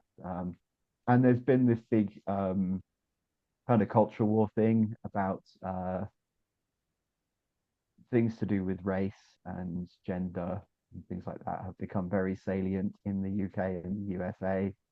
And I think that those have been really amplified by certain, parties and weaponized politically. And maybe that's become a big issue between the Democrats and the Republicans in the USA that the Republicans have used to get supporters, and not necessarily from people who want a minimal Nazickian state. They might be very happy to get government handouts and support for their local car factory, but they are more interested in the issues around immigration and things like that, and Okay. certain things that are taught in universities that they don't like or something. So Right. there's all kinds of factors in politics. Yeah. So sorry. Yeah, a long answer there. No, no, no, no, not at all. Okay, so there's another question I would like to raise. It's from the chat. Julian Tagayon asks, what are your thoughts about putting higher taxes on wealthy individuals in society? Is it justifiable that they contribute higher in terms of monetary value in the society despite being few in numbers? If I can rephrase it, I guess, Doug, the question is, what do you think about progressive taxation? Is it fair? Yeah. Well, I mean, I'm a big fan of progressive taxation, absolutely, and I think so. I've put forward my own tax proposals, and it would be very progressive, in fact. Um, uh, and the aim of my proposals are to make it more targeted in a way, and so you could have higher taxes on the very high earners because you would also take account of how many hours people work. Would be my very unique proposal that no one has taken seriously. But in that sense, it could be a reduction in tax for some people who work a lot of hours, do a lot of overtime and things like that. But for people who earn a lot of money, and particularly people who earn a lot of money with not much time spent, um, it would be a big increase in the tax on them. And the big issue for progressive taxation, well, there's the efficiency issue, right? That people might not work as much, which is why I'm saying, it makes sense to target it on more than it is. But there's also the international element. I talked a bit about that people can move to other countries and work there. And so the issue is if the UK put a really progressive tax rate on, then the high earners would move to France or Germany or the USA or Canada or somewhere like that. So I think that's the thing that you have to factor in and that really restrict how progressive you can make the tax system. But I wouldn't have a big problem. It's really important that if you earn more, then you should get more. You wouldn't want a tax system where if someone earns more, their tax goes up so much that they earn less, because that's very perverse in the incentives. So I think that is the limit that has to be kind of respected ultimately, and that should be the thing that you have to make sure you calculate, because it would be madness to to have a tax rate that was that progressive. But within that, I'm a big fan of progressive taxation. Yeah. Wow. Okay. Thank you for your answer there. Okay, so Apollo Gueco has quite a number of questions in the chat. I'd like to zoom in on the third one. Um okay, this is interesting because most people are very Rawlsian. They, as I think we've mentioned it before, we talked about how most Filipinos, I suspect, lean towards the Rawlsian side of the debate. But there is a point here which is a bit sympathetic with Nozick. Apollo says, something I do like about Nozick, without him saying it, is his aversion to what looks like a lack of consent in being in a state. For example, as soon as you're born, you're a subject of the state. Is there a version of this view that doesn't view taxation pejoratively as theft? Ooh, a few of my own views come into mind, but go ahead. Yeah, really good question. Yeah, so I guess there's this question about what is the state. And so this makes me think of the anarchist view that I set out, right? So the anarchists, they say we're against the state, um, but what they support is what some people might think is a really oppressive system on individuals, where you've got to work with other people and you've got to make all your decisions. And if everyone else decides that you're all going to grow carrots instead of turnips, and you don't like carrots, you've got to do that because that's what everyone decided, right? So it's um, but they say that it's not the state, because the way they view the state is that the state is like the landlord and the Right. private property and that sort of thing. So um, it's going to vary depending on what you mean by this, but yeah, definitely um, those are big questions in political philosophy about why we should pay tax. Yeah. What is it that justifies that? And uh, there's lots of different answers to that, and none of them are going to appeal to everyone, which is Right. which is where it gets complicated. So um, I think that everyone should probably sign up to one of them, um, but maybe it is open for someone to say, no, I reject all of them, and I should get to live on my own and kind of like be my own little state. But in reality, if sometimes people claim that, they try and claim that they're their own little state, and then they might, their local government doesn't believe them and puts them in jail or something like that, or makes them pay their taxes or something like that. So yeah, that's a really interesting question in terms of what that would require. I mean, you could try and like live. Some people try and live on the sea so that they're not part of the state. Some people try and live a kind of subsistence lifestyle, like you live on the beach or something like that. But it's very hard not to be able to survive and to not interact, with a system, I think. Yeah. Yeah. My To own get out preferred of that. answer to Yeah. that question is something like, the argument from fair play, right? I think that was brought up by, I mean, it's normally associated with Rawls. It's the argument from fair play or the anti-free rider argument. But you can trace it back Yeah. to H.L.A. Hart, I think, in his 1955 paper, Are There Any Natural Rights? Yeah. Interestingly, I think Rawls did go to Oxford and was taught by Hart. So I always kind of Yeah. Yeah. suspected that Rawls kind of got his idea about fairness from Hart first. And then he wrote Yeah. Yeah. He did. Yeah. yeah, Yeah. That's true. yeah, Yeah. and that's how he eventually developed his views on fairness. Okay. There is one question about the international aspect of your talk, right, towards the end. So this is the question. Given that Doug touched on the idea of global economies driven by global supply chains, is it feasible and would states be amenable to convene and redefine a global economic justice system? Or would it be impossible due to multiple contexts they should consider? That's a good one. Yeah, the practicalities, it's very hard in our system, right? Because states have vetoes, right? So coming up with a scheme that everyone can sign up to.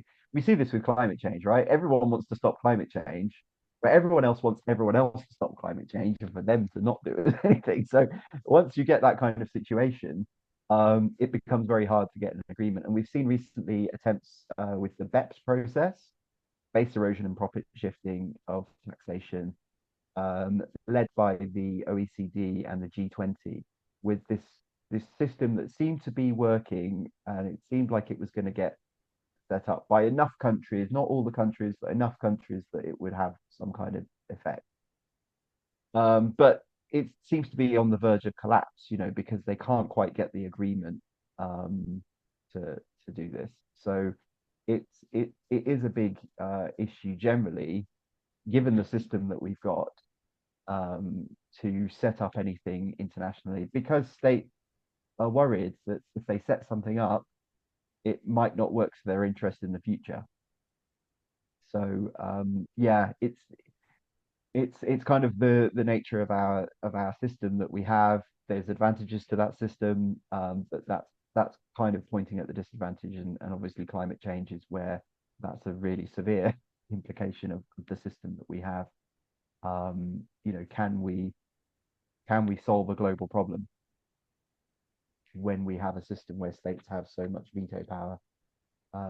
And taxation is another one of these where you have that race to the bottom. The people who care the least about other countries being able to tax are the ones who've been kind of driving the process, i.e., tax havens. And so there's been attempts to respond to that, and some of them have been more successful than others. But at the end of the day, the tax havens only need to find one country to support them, maybe, and and and and that would be good enough. And you could say that the USA, certain states in the US are tax havens as well. You could say the City of London has a lot of relationships to tax havens. So, even the US and the UK might block some of these things. So, yeah, it's why this is such an important issue, and it's why it's such a difficult issue, and it's why so many scholars work on issues to do with tax and climate change, and struggle so much to Okay. to explain it and to make sense of it. Sorry, yeah. Yeah. Okay, I think we have time for around two more questions, and I hope everyone can stay because before our session is over, as I mentioned in my email earlier, we do have a very special announcement. We'd like to discuss one of the fruits of the UPD-Oxford Philosophy Lecture Series. So we'll do that in a few minutes. So there is a question from one of our colleagues in the department. Her name is Professor Lilybeth Lumagbas. She has a question here, Doug. When we can't go back to the state of nature and also cannot do away with taxes, are our options for change still couching on justice? Mm, yeah. So many ways to interpret that question, but I guess I immediately think about democracy, actually, which is maybe just something I've been thinking about lately. Is democracy, does it lead us towards justice, or is it a kind of a kind of a compromise process or something like that that just muddles through and comes to agreements and so on? So um, yeah, obviously as philosophers, we tend to have these abstract ideas, don't we? And we think about these things and we work out these elaborate theories of justice. Um, but do other people, think in this kind of way, like politicians, who are the people who make decisions, and also, voters, regular people who they make their vote, who might not have much time, to think about these things. like those of us who do it, all the time. And so, yeah, so justice is a very vague concept to a lot of people, I think, and it's a very contested concept. Um, and so we might worry that yeah, it's not going to be very well instantiated. So uh, yeah, I think the job of the philosopher is to just try and clarify these things and try to, help society to understand them. But there's lots of other things for people to think about. So yeah, we've got a difficult job getting people's attention. And there's so many other important issues, to worry about. So yeah, whether justice should be more to people's minds. I mean, for Rawls, it's the first virtue of social institutions, right? So it's the thing we should all want our societies to be just. Um, and I think that justice talk is very powerful as well. But I just think because there's so much confusion and disagreement about it, which is maybe inevitable, it's hard to get much purchase to get it to play the role it should probably play within society. But I do kind of agree on that Rawlsian position that Yeah, essentially. society's got to treat everyone justly. Yeah, because of Rawls and Nozick, I mean, the main topic in political philosophy in the 20th century was basically about justice, right? And it wasn't just them. Like shortly after Rawls and Nozick, their own colleague, Michael Sandel, right, started talking about communitarianism, and then you have a whole movement of communitarians. After that, you have Thomas Pogge, for example, a lot of other philosophers talking about global justice. Um, Speaking of communitarians, there is a question in our chat from Ron Imperial. He is one of our BA philosophy majors at the department. So he's currently a senior student. He says, "Good day, Dr. Bamford. Many critics of Rawls point out that his theory of justice may only apply to liberal democratic countries despite its seeming appeal for universality. Something similar can be said about Nozick. Perhaps this is because Immanuel Kant influenced both of them. But while they differentiated the state of nature and the political state, maybe they have ignored a larger gradient of how societies develop and, by extension, how justice develops. Maybe a Hegelian or even a Marxist perspective does more justice in theorizing justice. Or even, should justice not be necessarily universal, but based on communal narratives, as Alasdair MacIntyre argues. Maybe even the issue of taxation arises because of the current cultural and political background, which would not arise given different backgrounds other than the state of nature. And because it appears to us that justice is universal, we fail to realize more just possible worlds."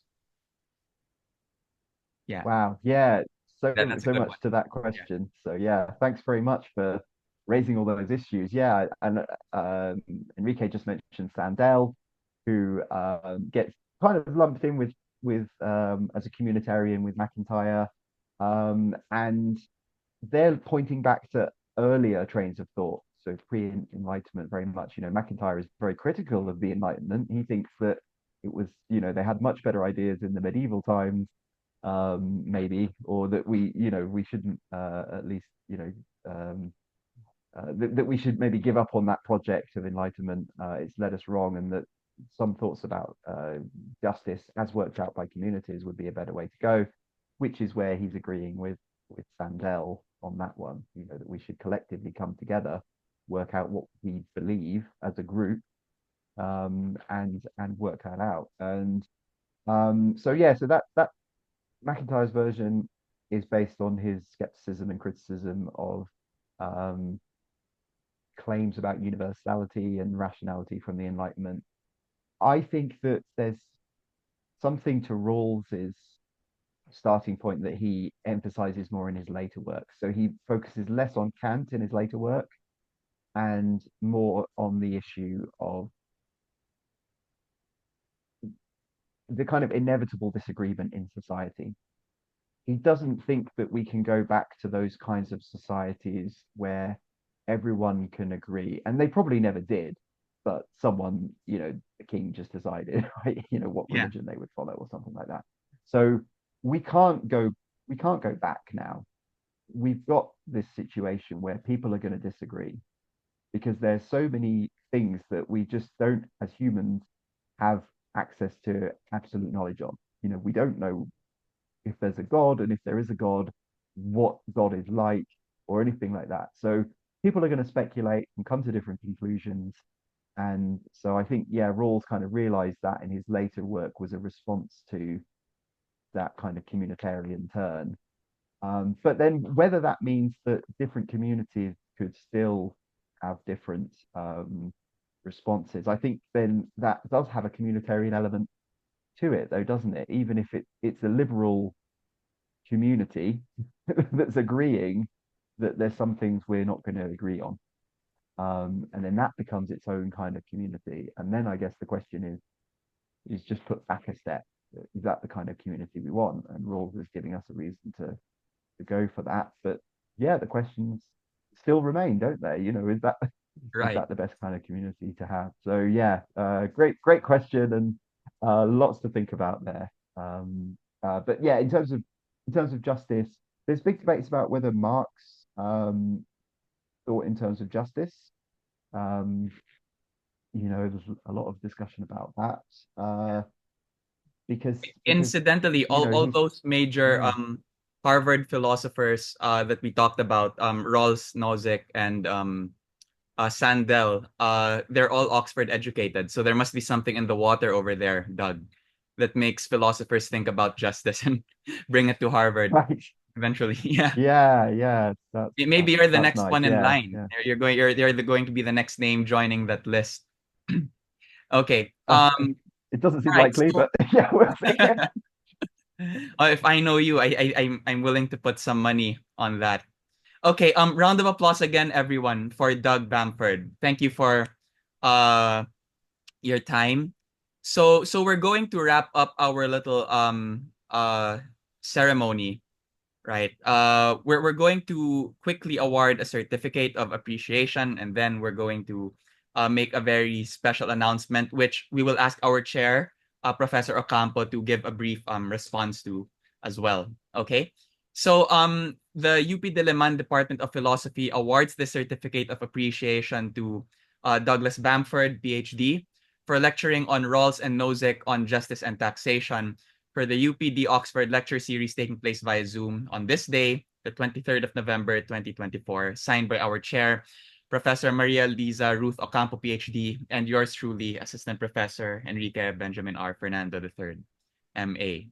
Okay, so for everyone who is still here, right, we have a very nice and welcome announcement. So normally we present tokens to our guest speakers who give their time, effort, and knowledge because we are all here to learn about philosophy and become better philosophers.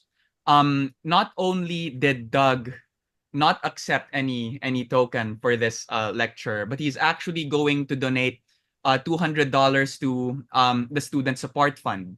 Actually, in the weeks leading up to this lecture, Doug said, "Can I give this amount to your Student Support Fund?" Which I immediately brought to our chair, Professor Ocampo. And she said, "Well, we have a number of funds in the department, but we don't have any specific fund for student support." So in a way, since Doug wants to donate this amount of $200 to the Student Support Fund, we are essentially launching a new fund on this very day, with Doug providing the seed money. So I'll just read the text on screen. The UP Diliman Department of Philosophy proudly announces the launching of the Student Support Fund for the benefit of graduate and undergraduate students of the department. The seed money worth 200 US dollars was donated by Doug Bamford, PhD, from the University of Oxford after his talk on Rawls and Nozick on Justice and Taxation during the third and final session of the UPD-Oxford Philosophy Lecture Series. So once again, another round of applause for Doug, whose contribution will certainly go a long way in helping the members of our department. Thank you very much, Doug. Um, Before I call on Professor Ocampo, so we have another certificate of donor recognition to Doug Bamford for generously donating the sum of 200 US dollars to the newly opened UP Diliman Department of Philosophy. Student Support Fund, signed by Professor Ocampo and yours truly. So we'd like to call back to the floor Professor Liza Ocampo for her response on behalf of the department. Again, good afternoon. We are nearing the end, no? But then again, new beginnings. With the end, we have new beginnings with this, no, with this donation of Dr. Bamford, no. And before the lecture started, we had the face to, I mean, not face, but the Zoom meeting, no, prior to the actual lecture. And I was telling him, because of this donation, it is somehow um, justice in action, no? By philosophers, no? Practitioners, no? So we were talking about taxation, the international scenario, and then also about Nozick and um, Rawls, no? Really thinking about justice, no, in relation to uh, precisely real contexts, no. And Dr. Bamford, being a political philosopher himself, no, did something silly praxis, no, praxis in relation to the what his life work is on philosophy, no. That's why thank you so much, no, Dr. Bamford, no, for this really wonderful gesture, no, for our university and for our department. And precisely this is for the students, no. Okay. Thank you, Professor Ocampo, and thank you again, Doug. Okay. So we've essentially reached the end of our program. Okay, so for those in attendance, for one last time, if you would like to request for a certificate of attendance, or if you have any messages you would like us to send Doug, it could be a message of thanks, for example, or a message of admiration. Please scan the QR code below, and we will get back to you after the lecture series with your certificate of attendance. Okay, so I'll give you a few seconds, right, to scan this logo. Okay. So before I go to our final slide, which is essentially our goodbye, is there anything we need to take care of, Simon? Um, I've also posted, hi everyone, by the way, good afternoon. And again, thank you so much for staying with us for the entire 3 sessions of the first UPD-Oxford Lecture Series. And we hope to see you again our next lecture series. Hopefully, we get to organize and repeat this again next year. But for those of you who cannot access the QR code, I have posted as well the address link, which you can click on through our chat. And for those of you as well who have failed to answer our previous evaluation forms, the same evaluation form can be used for this very lecture. So you can just indicate if you would like to request additional certificates. Thank you once again. Maybe we can also allot some time to have a group photo for those who are available. Go ahead, Simon. Thank you so much. So, for those of you who can open your cameras, we encourage you to go ahead and do so we can take one last picture to commemorate the final lecture of the first UPD Oxford lectures. Thank you very much. So there are quite a lot of attendees. Earlier we had 200, almost 250 people at our peak. So right now we have 189. This might take quite a while, so I would like to ask for your patience. Thank you.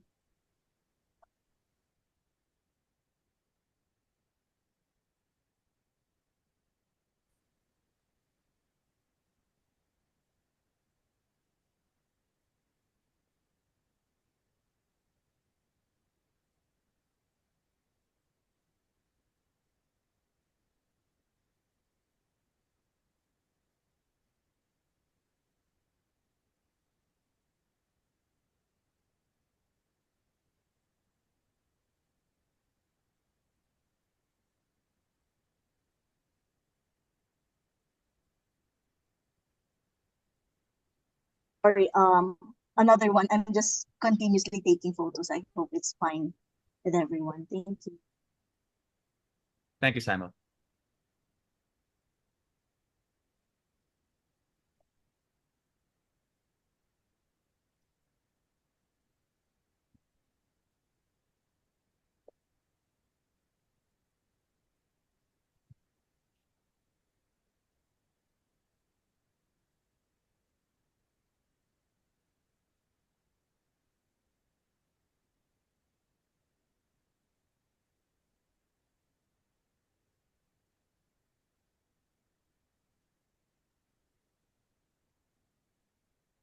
All right, I think it's fine now.